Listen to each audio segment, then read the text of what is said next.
our design process, we like to travel. There's absolutely no flooding issues in California, but So last year we went to they're showing on the Weather Channel across the world, India, little Japan, Paris, Canada, program they have on across all of Facebook. these places People and can crisis sites. share We supplies heard, and stuff the in need for case of an people to come emergency. together and organize themselves as a community was higher than ever. So I think that's why we feel that Facebook can play a really important role during this time. All right, Preeti Chaitan, thank you so much for joining us this morning. And we need more. I feel like that's what we've lost a lot with the social media. So hopefully we'll bring more people actually physically back together. Absolutely, no question about it. For days, these all indicated dangerous flood stage. Now, Noah's whitewashing them and they're green. Good way to get people killed, Noah. Let's see what Noah was saying just a few short days ago. Monday, February 20th, 2:45 Mountain Time, 2017. Guys, we're 2 feet away from historic records at the San Joaquin River, matching that only of 1997 at 34.8 feet. That's right here around the Modesto, Stockton area of California.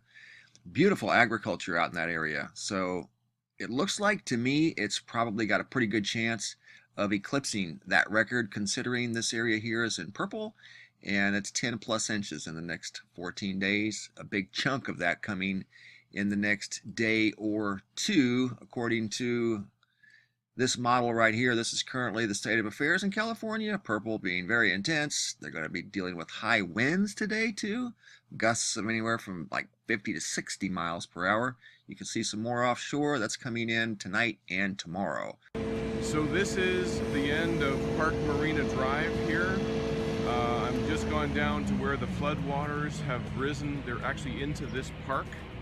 And on the, I guess that'd be on the right side of the street here, you see the water has completely covered the road. The road's been closed off. Here is a building. It literally is, I guess it looks like it's up on some kind of foundation or stilts, but it's completely in water, underwater right now. There's people on a boat actually getting to their place.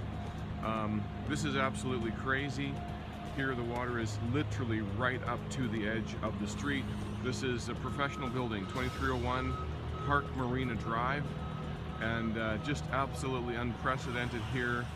Amazing.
Gold in them hills. Oroville is situated at the base of the foothills on the banks of the Feather River, where it flows out of the Sierra Nevada onto the flat Florida Sacramento Valley. It was established at the head of the navigation on the Feather River to support the gold miners during the California Gold Rush.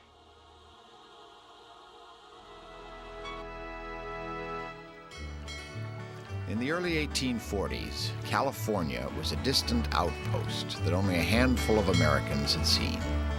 The sleepy port that would become San Francisco had just a few hundred residents.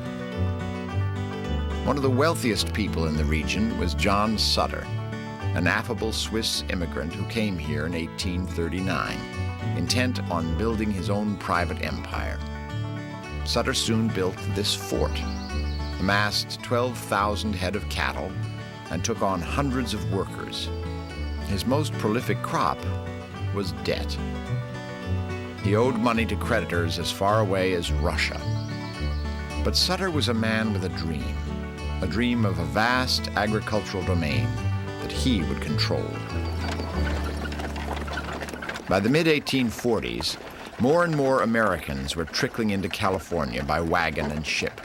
Sutter welcomed the newcomers, more subject for his self-styled kingdom. But Sutter had no idea that the trickle would become a flood, a deluge of humanity that would destroy his dream. Sutter's undoing began here, 50 miles northeast of his fort on the American River.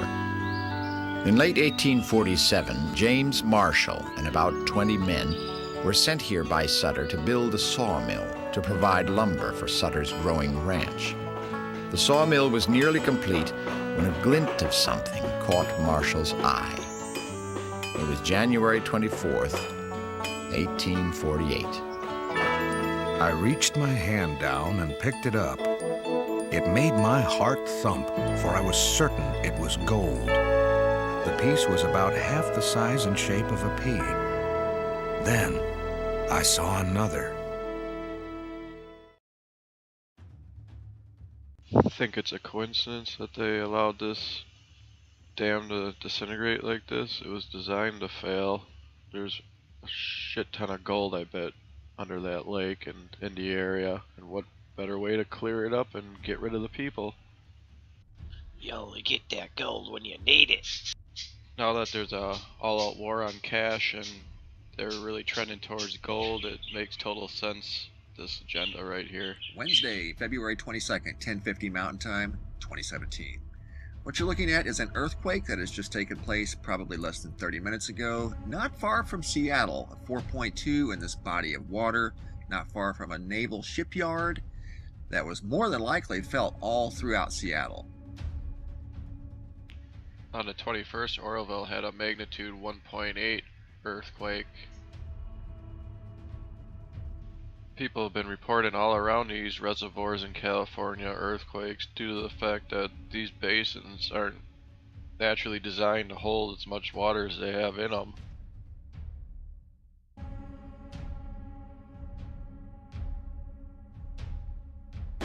So the guy said that they're generating power like it's going out of style.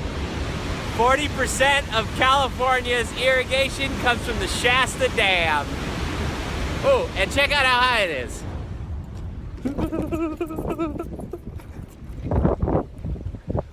What? The water's like right there. I don't know if you can see the tree line there, but the water was at that tree line just less than a week ago.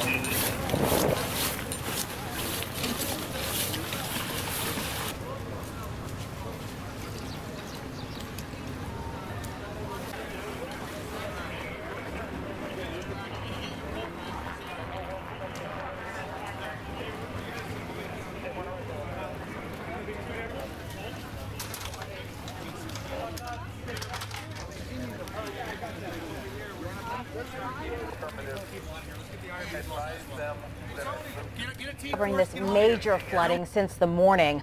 The evacuations are happening along Coyote Creek in the Rock Springs neighborhood in South San Jose.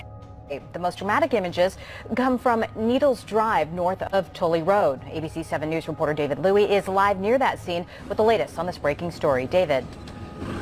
Well, Alma and Larry, at this point, according to the fire department, more than 200 people have been evacuated from Rock Springs, an East San Jose neighborhood. 500 households impacted as the waters of Coyote Creek began to rise and trap people inside their homes. You can see that the floodwaters already have swallowed up entire cars, and now the water has crested, but it's not expected to begin to recede until sometime overnight and possibly not till tomorrow morning. Residents say they had little warning. Yeah, you heard that right. Little warning. I wonder why that is. They were how fast the water was rising, so they were stranded on balconies and in doorways as the Coyote Creek floodwaters made it impossible for them to escape. San Jose fire rescue teams brought in boats to pick them up and ferry them out to safety. People left with their children and pets, but little else. Dewey Wynn was able to move his car, but couldn't get back to his family. And right now they try to get my wife and my kid out. So where are they now? Right there. They are up that apartment, probably. Yeah, they try and get out now. So they need to be rescued. Yeah. And right in view of our camera, his wife and son were among the first group to make it out. We're going door to door right now through all of the homes that are in there. They're all going to be evacuated. They're all going to be decontaminated. Power is now shut off to the neighborhood, or will be soon. So none of these people are going to be able to stay in their homes. Decontamination involved hosing residents down in the middle of Center Road.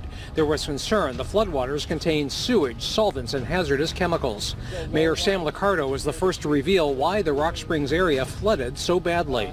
There seems to have been a unique breach of some sort, and obviously that's something we're going to be sorting out in the days ahead. Our focus right now is on ensuring that these residents are safe. Coyote Creek runs right through the Rock Springs neighborhood, and the floodwaters have destroyed much of what Gabriela Martinez treasured. I know we lost a lot of photos. I had a lot of my clothes down there from the winter that I like to storage. I know I had a lot of shoes. I had all of my baby's toys, all of his stuff down there.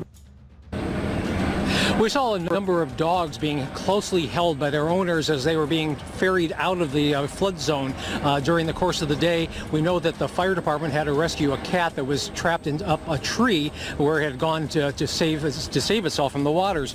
San Jose also was involved in a horse rescue. This area also had some horses that had to be evacuated. San Jose also had a lot of help from other agencies, including the county fire department as well as the sheriff's office. This is an ongoing situation that is far from over. And David, do we have any idea how long all those people will have to stay out of their homes? It is unknown yet, Alma. It could be days, it could be even longer. The water here is considered contaminated. It could very well have a lot of toxins in it, and if that water touches any part of the inside of an apartment or home, those have to be decontaminated at some point as well. So it could be days, weeks, and the city said they are willing to provide shelter as long as necessary. All right, thank you for that update, David Louie. Thank you.